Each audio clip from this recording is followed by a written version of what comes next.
আপনি নিজের মতো করে রয়েছেন, কারোর সাথে পাচে নেই, কিন্তু তবুও এই সংসারের জ্বালা যন্ত্রণা থেকে আপনি কিন্তু মুক্তি পাবেন না।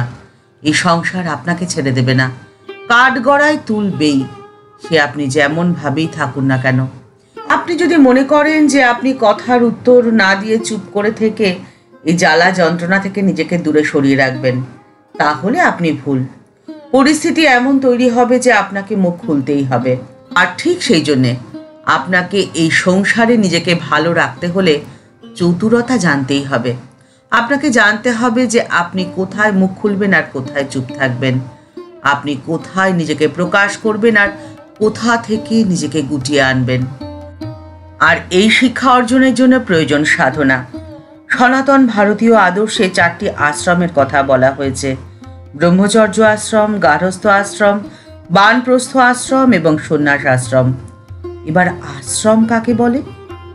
আশ্রম অর্থাৎ আত্মনিশ্চয়াশ্রম। যতদিন না আত্মস্বরূপের সাক্ষাৎকার হচ্ছে, অর্থাৎ নিজের প্রকৃত পরিচয় আপনি না পাচ্ছেন, ততদিন পর্যন্ত আপনাকে সাধনা করে যেতে হবে। আর এই শ্রমটি যেখানে করা হয় সেটি তো আশ্রম। অর্থাৎ সনাতন হিন্দু ধর্ম অনুযায়ী এই সংসারও একটি সাধন ক্ষেত্র, যেখানে থেকে আপনি ঈশ্বর লাভ করতে পারেন। আপনার হতে পারে ঈশ্বরের উপলব্ধি। এই সংসারের সমস্ত কিছুর থেকে, সকলের থেকে আপনি নিজেকে আলাদা করে সরিয়ে রেখে ভাবছেন আপনি ভালো থাকবেন, অর্থাৎ আপনি আপনাকে নিয়ে খুবই ব্যতিব্যস্ত। এই আমি তো মিথ্যে আমি। ঠাকুর শ্রী রামকৃষ্ণ পরমহংসদেব বলছেন, কাঁচা আমি হলো মিথ্যে আমি। ঠাকুর বলছেন যে এই সংসারটা গড়ে উঠেছে এই মিথ্যে আমিকে কেন্দ্র করে, আর ঠিক এই জন্যেই তো মানুষের এত দুঃখ, এত কষ্ট। এই মিথ্যে আমিটিকে লক্ষ্য করেই ঠাকুর মোক্ষম কথাটি বলেছেন। ঠাকুর বলেছেন যে আমি মূলে ঘুচিবে জঞ্জাল। আপনার অন্তরের এই মিথ্যে আমিকে মেরে ফেলে আপনাকে সত্য আমিকে প্রতিষ্ঠা করতে হবে। কিন্তু কিভাবে করবেন? ঠাকুর সেই পথের সন্ধানও দিয়ে গেছেন। ঠাকুর বলছেন যে সেই আমি সত্য, যে আমি সকলের আমি, যে আমি দেহ মনের গণ্ডির মধ্যে সীমাবদ্ধ নই, যে আমি সকলের মধ্যে ছড়িয়ে ছিটিয়ে রয়েছি।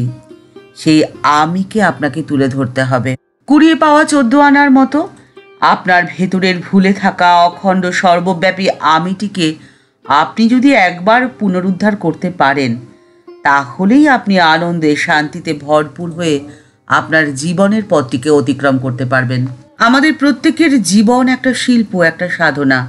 বৃহত্তম আনন্দকে লাভ করতে হলে নিত্য শাশ্বত যে সত্য, যার অপর নামই ঈশ্বর, এই সত্যকে অনুভব করতে হলে আপনাকে কিছু কর্ম তো করতেই হবে। এই সত্য কোনো বিশেষ ধর্মের বা কোনো বিশেষ জাতির অন্তর্ভুক্ত নয়। এই সত্য সার্বজনীন, সর্বত্র ছড়িয়ে রয়েছে। ঠিক সেই জন্যই এই সত্যকে উপলব্ধি করতে যেমন গৃহীরাও পারে, ঠিক একইভাবে সন্ন্যাসীরাও পারে। স্বামীজি বলছেন যে মানুষের অন্তরের দেবত্বের ক্রমবিকাশই হলো ধর্ম। আর এর জন্যে আপনাকে বিশেষ কোনো ধর্ম মতকে অবলম্বন করতে হবে, এর কোনো অর্থ নেই। আপনি কোন মতে সেই পথে যাবেন সেটি সম্পূর্ণ আপনার ব্যক্তিগত পছন্দ। তবে শর্ত একটাই, সমস্ত ক্ষুদ্রতাকে আপনাকে বিসর্জন দিতে হবে। মানুষ কখন অন্যকে হিংসা করে বলুন তো? যখন সে নিজে দুর্বল, সে নিজে জানে যে সে দুর্বল, আর ঠিক সেই জন্যেই সে অপরকে হিংসা করে, ঈর্ষা করে। আপনার সমালোচনা তারাই করে যখন তাদের কাছে কাজ করার মতো অন্য কোনো কিছুই থাকে না, বা তাদের কাজ করার কোনো যোগ্যতা নেই, কোনো সামর্থ্য নেই। মানুষ যদি নিজেকে কর্মব্যস্ত রাখে, তাহলে সেই কর্মে সে আনন্দ খুঁজে পাবে।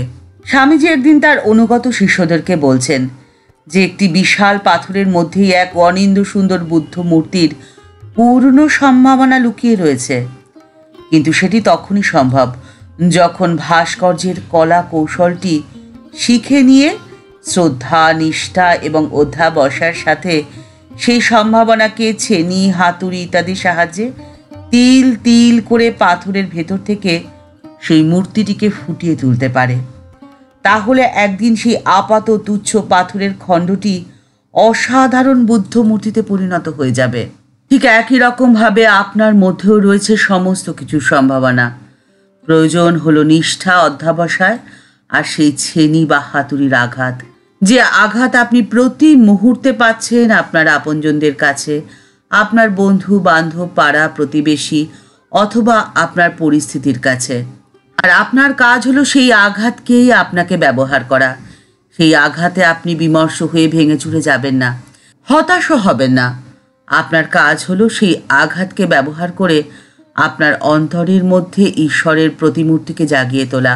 শ্রীমা সারদা দেবী তার ভক্তদেরকে ঠাকুরের একটি কথা উদ্ধৃত করে প্রায় বলতেন।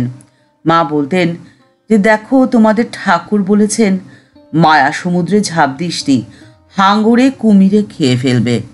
এই মায়া সমুদ্রে ঝাঁপ দেওয়া আপনার তখনই বন্ধ হয়ে যাবে যখন আপনার অন্তরের কাঁচা আমি পাকা আমিতে রূপান্তরিত হবে।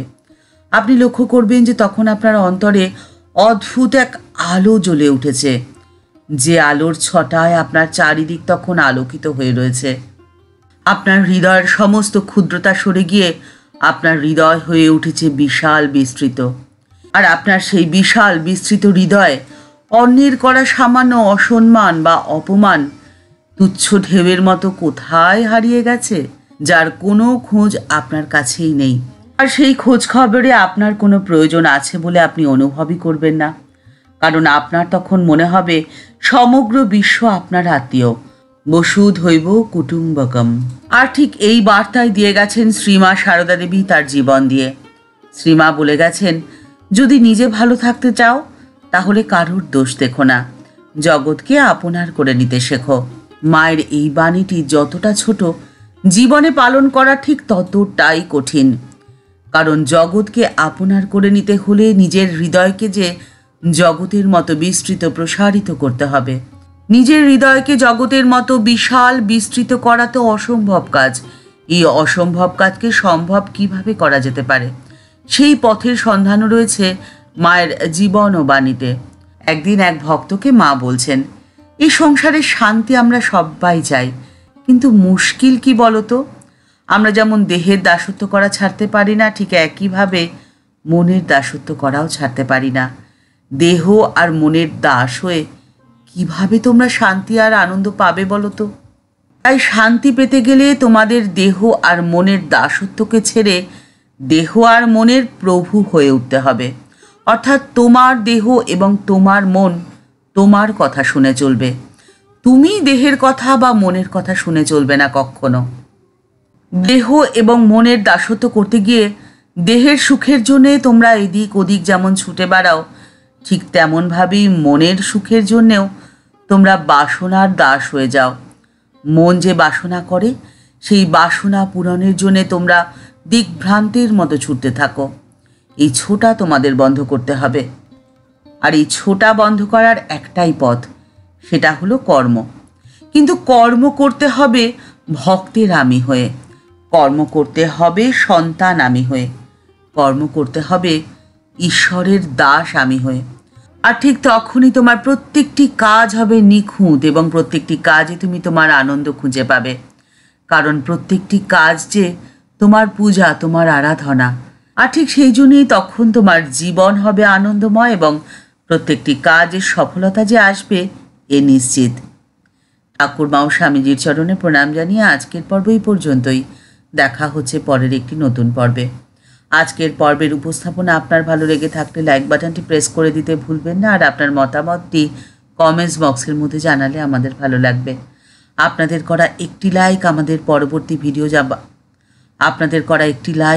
পরবর্তী ভিডিও বানাতে অনেক অনেক বেশি উৎসাহিত করে।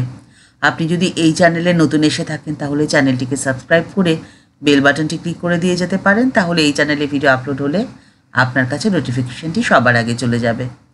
সবাই ভালো থাকবেন, সুস্থ থাকবেন। আর এই ভিডিওটি আপনার ভালো লেগে থাকলে অনেকের মধ্যে শেয়ার করে দেওয়ার অনুরোধ রইল। দেখা হচ্ছে পরের একটি নতুন পর্বে। নমস্কার।